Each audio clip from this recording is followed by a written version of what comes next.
Hoy es el Día de la Industria Nacional. Y Francisco Martino, a quien los televidentes están viendo aquí de frente, es presidente de lo que se llama la UIP Joven. ¿Sí? Ya teníamos conocimiento, fuiste electo ahora... Hace 2 meses. Hace 2 meses está en ese papel. Entonces la idea es decir, bueno, un empresario joven debe tener una visión también diferente, con innovación, diciendo qué cosas podemos hacer para continuar el trabajo gremial de los que hace mucho tiempo están en la UIP, pero que ustedes creen que hay que ir modificando, innovando un poquito. ¿Qué es la industria paraguaya hoy en el Producto Interno Bruto, por ejemplo? ¿Cuál es el aporte de la industria a la economía en Paraguay? Hoy nosotros estamos hablando que tenemos un 32% más o menos en el PIB de industria nacional. Nosotros tenemos que entender que la industria nacional nace con unas desventajas competitivas versus Brasil y versus Argentina. Nosotros tenemos un volumen muy pequeño de población, entonces es muy difícil competir en escala. Es muy difícil que nosotros hagamos muchos productos muy baratos. Entonces la industria nacional hoy está dando un giro un poco, porque ¿qué pasa? Una industria en nuestro país fabrica 7, 8, 9 productos en una misma planta. Eso en Brasil no pasa porque son normalmente monoproductos las industrias. Entonces lo que nosotros intentamos, o lo que intentamos que pase es que se empiecen a producir productos especializados, productos de alto valor, y empezar a competir con nichos en Brasil. Un nicho en Brasil que para nosotros consideramos muy pequeño acá en Paraguay, es un nicho de 10, 15 millones de habitantes. Entonces tenemos que empezar a competir donde somos buenos, en dar un producto que sea flexible, podemos adaptar cada producto a la idiosincrasia de cada país, y ahí es donde tenemos que apuntar. No intentar trabajar con productos de bajo valor porque ahí no podemos competir. ¿En qué somos buenos? En eso nosotros somos buenos, en hacer cosas distintas con muy pocas herramientas. Por ejemplo, dame un ejemplo, un buen producto. Bueno, por ejemplo, nosotros inventamos, uno de los ejemplos que yo siempre pongo es la galletita de chía. La galletita de chía no existía a nivel mundial. Entonces, ¿con quién vos competís en galletita de chía si sos el único que haces? No competís con nadie. ¿Cuántos consumen galletita de chía a nivel mundial? Y han de ser 3% de la población mundial, pero es muchísima gente. Barbaridad. Entonces tenemos que ir apuntando a ese tipo de productos. Nosotros, por ejemplo, en mi empresa estamos produciendo pasta de avellana y pasta de chocolate. La pasta de chocolate no tiene competidor hoy en el mercado. Entonces tenemos que ir apuntando a esas cosas distintas y con la flexibilidad que da la industria nacional, que no tienen otras industrias. ¿Y cómo empezaste, por ejemplo, en ese rubro? ¿Dónde surgió la idea de si voy a hacer pasta de chocolate o pasta de avellana? O sea, ¿cómo hay todo un trabajo en equipo que va de alguna manera indagando qué está necesitando el mercado? ¿Cómo se hace eso? Ahí tenemos mucha intuición también del industrial, porque el industrial en Paraguay es comercial e industrial también, porque tenés que pescar dónde está la necesidad. Yo tengo una empresa que se dedica a fabricar materia prima de alimentos y nosotros hace 4 años empezamos a fabricar chocolate, porque yo no podía entender cómo el chocolate venía 100% de Brasil, siendo que nosotros teníamos todo para hacer. Teníamos el azúcar, podíamos importar el cacao igual que los brasileros, podíamos tener toda la materia prima. Desarrollamos el producto y empezamos a competir. Y llegó un momento que nosotros fuimos más competitivos que el producto de contrabando que venía de Brasil. Mira. Entonces, eso sí que es un logro enorme. Es un logro. Ahora ya no. Ahora ya se pusieron las pilas los brasileros y el tema del cambio nos está afectando mucho con el contrabando. Nosotros cuando empezó la pandemia hubo un cierre total. Cuando fue el cierre total, las empresas paraguayas, las industrias empezaron a contratar gente. Y uno dice, es contrasentido que cuando nadie puede salir, la industria crezca. Lo que pasa es que paró el contrabando. Entonces las fábricas de fideo, las fábricas de aceite, todas las fábricas empezaron a producir. Los domisanitarios mismos empezaron a acabarse en los supermercados porque no había contrabando. Entonces estamos hablando que nosotros de entrada, ya que tenemos un mercado chico, tenemos un 30% que viene de afuera, subsidiado en el caso de Argentina, por ejemplo, con su tipo de cambio. Entonces esas son las realidades que hacen que la industria le cueste desarrollarse. Yo siempre hablo que el empresario, que el industrial es un héroe, porque el industrial no es solamente una industria gigante.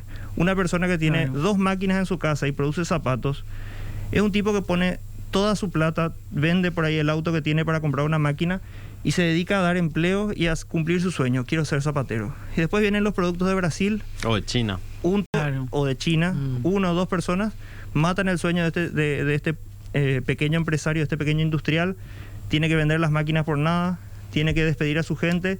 Y el tipo queda arruinado económicamente y también emocionalmente, porque no hay nada más triste que tener que cerrar una empresa. Me imagino.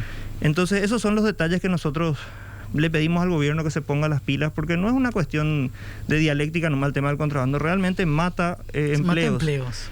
Y un empleo, o sea, detrás de una industria, cuando uno compra un producto en el supermercado, está el transportista, está el que plantó el producto en origen, está el que le da de comer a los funcionarios, está el que el funcionario sale y gasta su sueldo, claro, genera consumo, se generan impuestos. La seguridad social de la persona le alcanza a los padres, le alcanza a los hijos. Entonces hay un montón de cosas beneficios. Un se efecto distribuyen. Multiplicador, claro. Ahora, dos temitas. La pandemia, ¿qué le permitió? Por lo que estás contando, y uno de repente se da cuenta que el que tiene vocación de empresario, tipo vocación del servidor público, por ejemplo, ¿no? le gusta. Quiere decir que el industrial es una vocación, es decir, yo quiero transformar, esa es mi vocación, quiere hacerlo. ¿Qué dejó la pandemia? ¿Qué cosas quedaron al descubierto con la pandemia? Por ejemplo, con lo que dijiste, paró el contrabando porque nadie se movía. Es decir, mira, ¿qué les hizo ver en la pandemia? Hubieron dos tipos de industrias dos formas de encarar la pandemia en la industria. Hubo mucha gente que redujo lo más que podía los costos y se dedicó a esperar por miedo. Y hubieron otros que decían, bueno, ahora tenemos menos trabajo, hagamos lo que siempre quisimos hacer, salgamos a innovar. Uh-huh. Gente que apostó más en el momento más difícil. Y esos son los que hoy están cosechando los beneficios, porque ahora se empieza a mover y todo lo que era muy difícil se empieza a hacer un poco más fácil. Entonces hubieron dos posturas. Y nosotros consideramos siempre que la innovación es el camino, no hay otra forma. Nosotros no podemos seguir haciendo lo mismo que hacíamos antes. Las industrias viejas tienen que innovar, tienen que sacar nuevos productos porque el mercado cambia y cada vez cambia más rápidamente. Y hay un choque generacional en esta manera de ver las cosas y de hacer las cosas, ¿verdad? Porque también alguna vez hablé con empresarios que decían, nosotros no podemos sobrevivir en una sociedad que está con tanta violencia, con tanta inseguridad. A todos nos hace mal esto. Sí, o sea, nosotros tenemos que acostumbrarnos al cambio. Lo único que no para es el cambio. Uh-huh. Y muchas veces las industrias grandes con las costumbres de antes les cuesta adaptarse al cambio. Y los jóvenes somos más abiertos al cambio. Bueno, realmente estamos en una época que queremos cambiar las cosas, queremos hacer las cosas distintas. Entonces ahí es donde se da el choque generacional. Pero lo importante, que es lo que nos pasó en la UIP, la UIP nos abrió la puerta a los jóvenes para que nosotros vayamos a aprender y los mayores nos enseñan. Nosotros tenemos el permiso de equivocarnos y los mayores tienen el trabajo de darnos, hacer que nos equivoquemos lo menos gravemente posible. Uh-huh. Y lo mismo tiene que pasar en las industrias, en las empresas familiares. El hijo, el más joven, es el que aporta el impulso, y la persona más grande, la que tiene más experiencia, es la que tiene que poner un poco los frenos y hacer que no se estrelle. Francisco, pero vos venís de una empresa familiar. Sí, yo vengo de una empresa familiar. Sí, porque a veces también hay inconvenientes, digamos, para justamente manejar esas diferencias entre generaciones, ¿verdad? Y la mayoría de las empresas en Paraguay, yo tengo entendido que son familiares, ¿verdad? Sí. Hay un porcentaje alto de empresas familiares. La gran mayoría son empresas familiares, las industriales. Hay muy pocas industrias que son multinacionales, casi todas son familiares. Yo quiero, sin mencionar ninguna marca, pero productos sí. La industria del jabón, por ejemplo, en Paraguay, creció enormemente. Impresionante fue.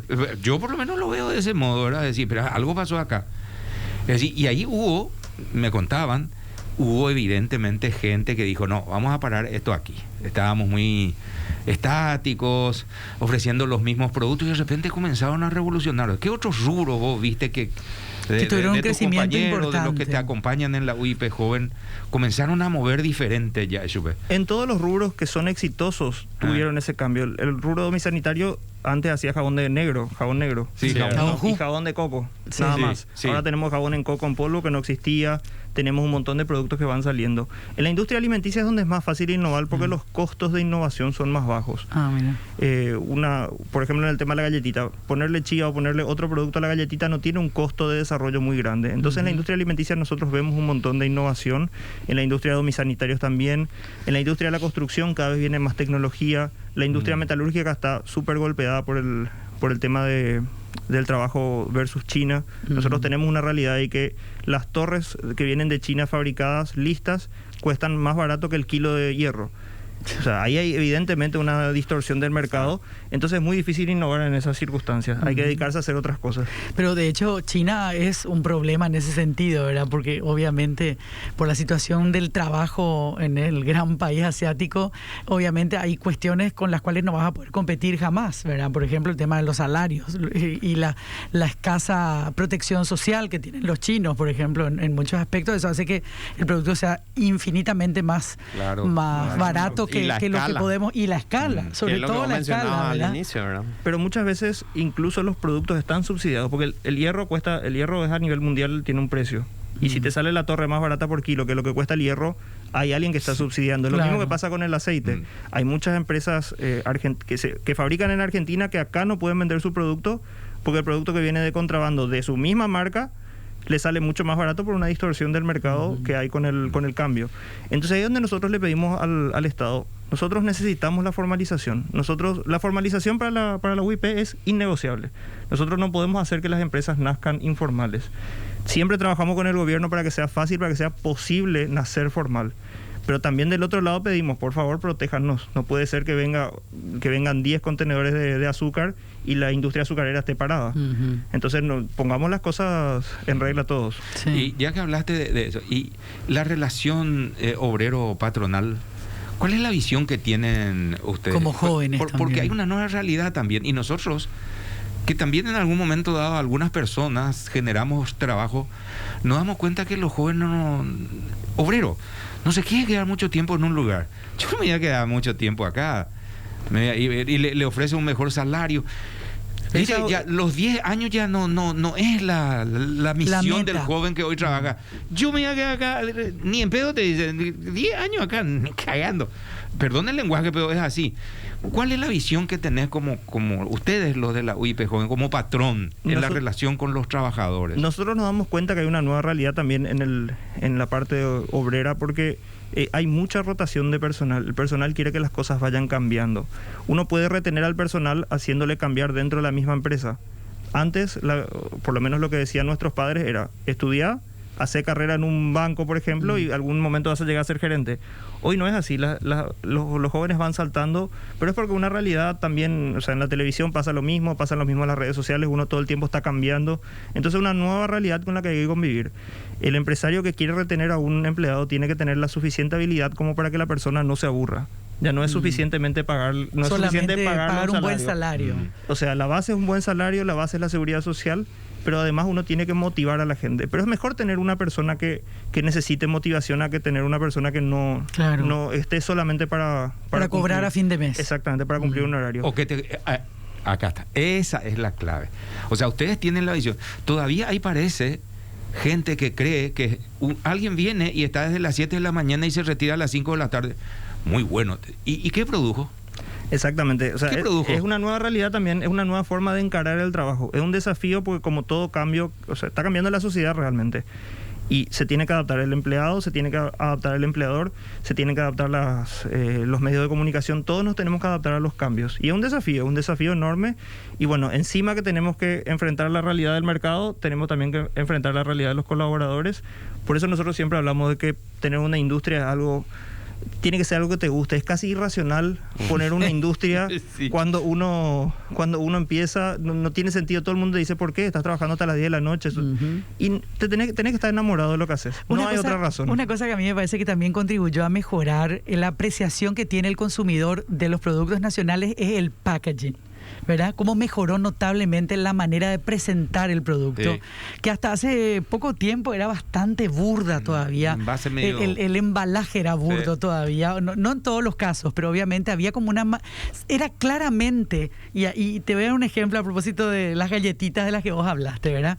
El packaging que tienen las galletitas, esta de las que está hablando Francisco, es notablemente diferente al packaging que podés encontrar de otros productos nacionales. Y automáticamente de la región. Y automáticamente te dispara esa idea de decir, esto no parece de acá. Lamentablemente todavía persiste ese concepto, digamos, que ya no tendría que ser, porque hay ya muy buena calidad en la presentación de las cosas. Yo vi queso, por ejemplo, miro, y lo primero que el que está al lado, Pero te Era pide acá, industria dije, nacional. y Sí. vos, sí, A nosotros nos dimos cuenta con la campaña Paraguayo como vos, cuando empezamos a señalar los productos, nosotros nos dimos cuenta que el consumidor agarraba el producto y decía, esto no parece industria nacional. Porque verá, Y qué notable. esa es una realidad que también Sí. el empresario paraguayo, el industrial, disfrazaba su producto justamente para que no parezca nacional. Lo nacional se asociaba hace 5 o 6 años atrás con un producto de mala calidad. Nosotros hoy con Paraguayo como vos, justamente que impulsamos desde la UIP Joven, lo que queremos es que la gente se sienta orgullosa de consumir un producto paraguayo, no porque es paraguayo, Claro, porque es porque es bueno, bueno, claro. porque tiene un buen packaging, porque tiene un buen precio, es competitivo. Entonces tiene que ser competitivo y también el industrial se tiene que sentir orgulloso de decir que el producto es nacional.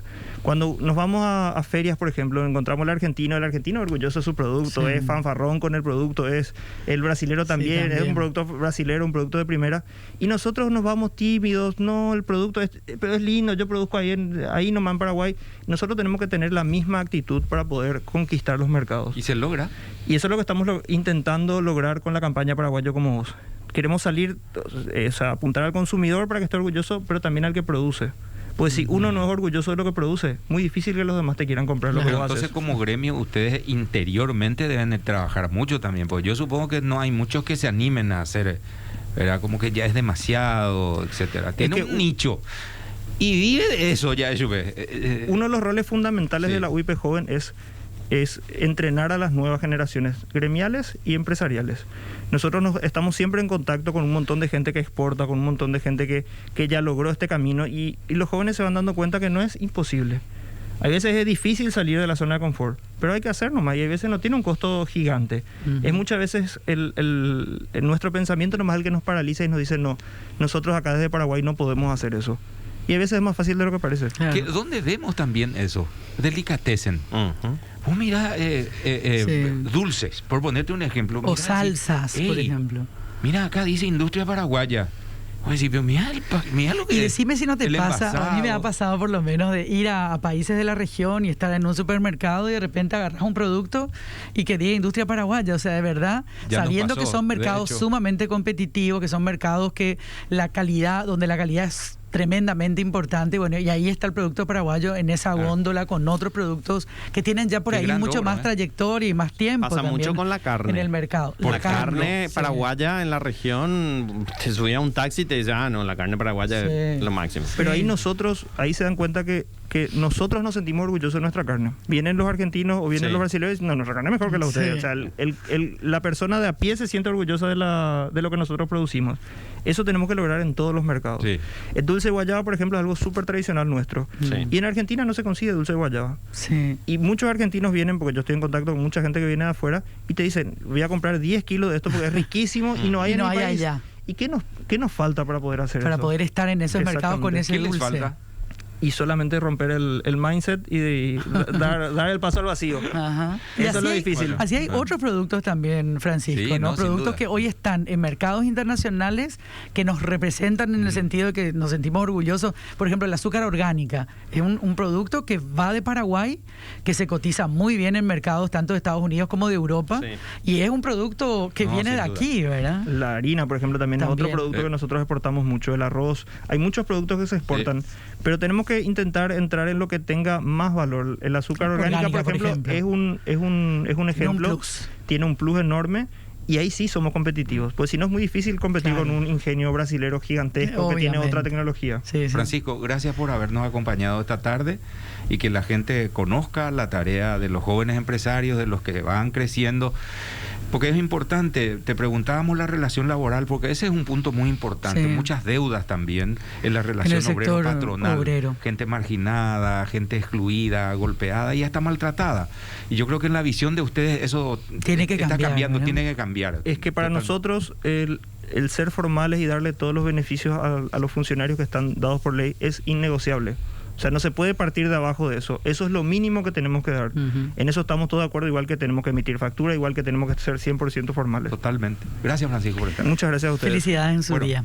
felicidades a todos. Bueno, muchas gracias a los amigos de NPI por habernos acompañado. Esperamos haber aportado algo desde la visión también de los jóvenes empresarios en el Día de la Industria. Hasta mañana. Chao.